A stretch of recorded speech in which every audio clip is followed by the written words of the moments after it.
Hello, scholars. It's Mr. Weiss right here once again, all nice and cleaned up. We figured the beard is weird, and it's time to get rid of it. This week we don't have a very long assignment, as we'll be learning about monopsonistic labor markets. Last week we learned about labor markets and factor markets and what have you. The idea, once again, remember, is that all firms hire until the margin revenue product equals the margin revenue cost. As long as the benefit equals the cost, they continue to hire workers. And that's very important to try to remember.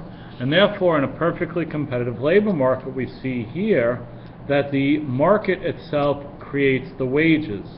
The firm itself determines how many workers it'll hire until the cost equals the benefit, until the MRC equals the MRP. In the market here, what's determining the competitive market for wages are several factors. Most importantly, the value of the output that the workers produce, coupled with not only the value of the output that the workers produce, but coupled with how many workers are available, the productivity of those workers, and some other factors as well. So therefore, in your life, what we call this back home is a WD life lesson, not for lowlifes, but for fine scholars like yourselves. Generally, try to get as much education as you can. The more you learn, the more you earn, the more options life will give you. And take as much work experience as you can, even working in minimum wage or menial labor, or, working unskilled labor. Unskilled labor literally means very little training, less than 30 days. Semi-skilled means a little bit more, from 6 months to a year. For example, somebody drives a tractor-trailer truck. Somebody operates a forklift. Operates some level of heavy machinery, but not a great deal, is what we call semi-skilled. Skilled labor are people who are able to, have like hand trades, plumbers, electricians, people who work as technical assistants with like the nanoscience. And then professional is anything that requires an advanced degree beyond the bachelor's degree. Okay? For example, professional labor. You could say teachers, it all depends. In New York State, they require a master's degree. Not every state does that. Okay? So therefore, the more education you have, we see that the greater your earnings are, the lesser your chance of being unemployed. It's a straight fact. Okay? Very simple. But now we face a monopsonistic labor market in our handouts today.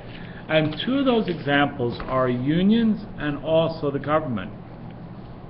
A monopsonistic labor market is when there is a single, one buyer, just like a monopoly. Here we see a graph for a monopoly on the top left. Okay? With a monopoly, we see that a monopoly limits the amount of goods and services it makes and charges a higher price than if it was perfectly competitive. We see by the QPC and the PPC over there that is what price and output a monopoly, if it was perfectly competitive, the firm would have. And it would charge less if it was perfectly competitive and supply society with more. But monopolies supply society with less and charge a higher price. Same with monopsonistic unions, as we see here in the bottom left. It's like a monopoly upside down, see? Let's try that again. Like a monopoly upside down. Alright? So the idea here now is because we have a single buyer of labor, what happens is, or a union, it actually limits the amount of goods and services, or essentially the amount of labor that can be bought. And therefore, because there's less of it in supply, the price is higher. How is this done? For example, one of the easiest examples for my students to understand is the government gives out defense contracts. Okay? The government gives out defense contracts to major defense contractors like Northrop Grumman. Let's say the United States government decides to go with the F-36 fighter plane. They'll give one contract out. They won't allow multiple producers to produce this one plane because it's just not smart. You want one person to make the plane, and you want one person to make the spare parts, so everything fits together and everything works out nice and neatly.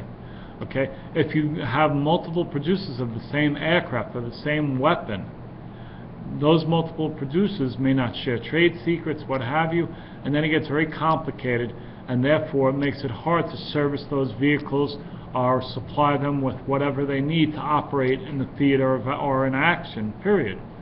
So therefore, the government gives out one contract. So generally speaking, because they're only giving out one contract, that contractor, it's not lowest bid when it comes to military products. That's kind of like highway construction lowest bid.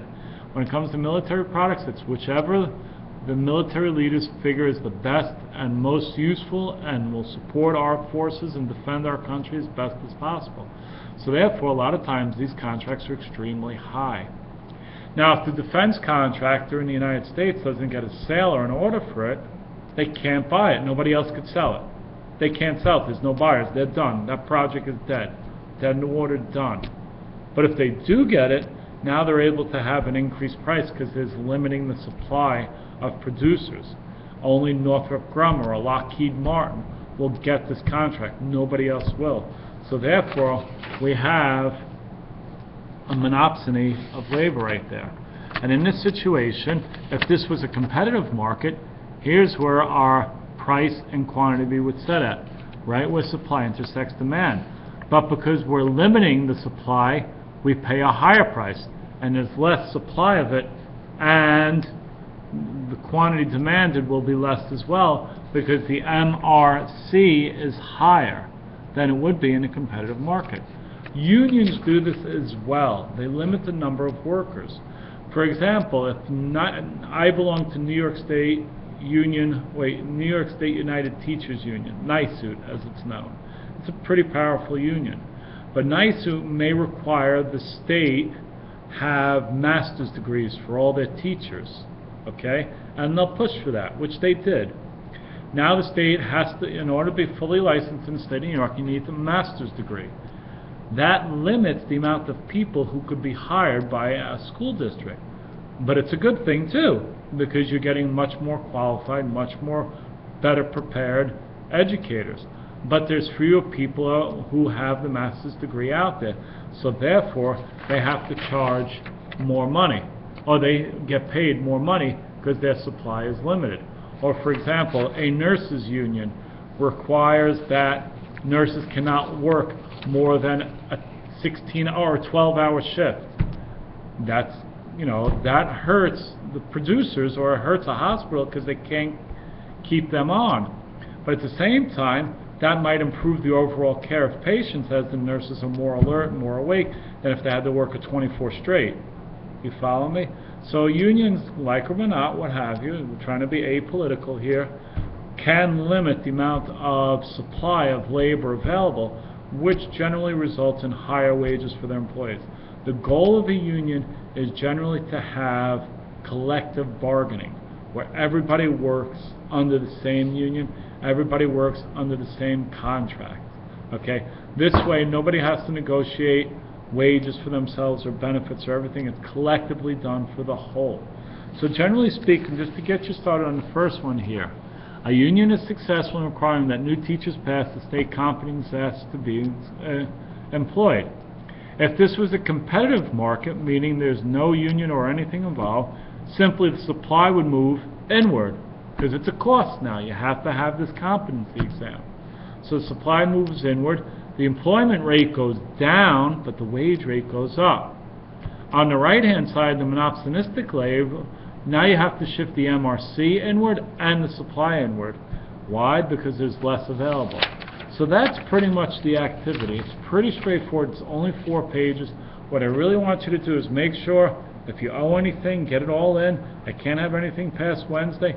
Make sure you make the corrections to your Part 2 long responses, all right?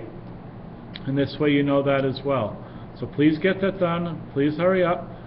Please make sure and post a comment. Please try to respond to your friends' comments. And this assignment will be on the 3rd marking period. All right, stay warm as we're in for a very cold week. I'll see you all Wednesday. Bye now.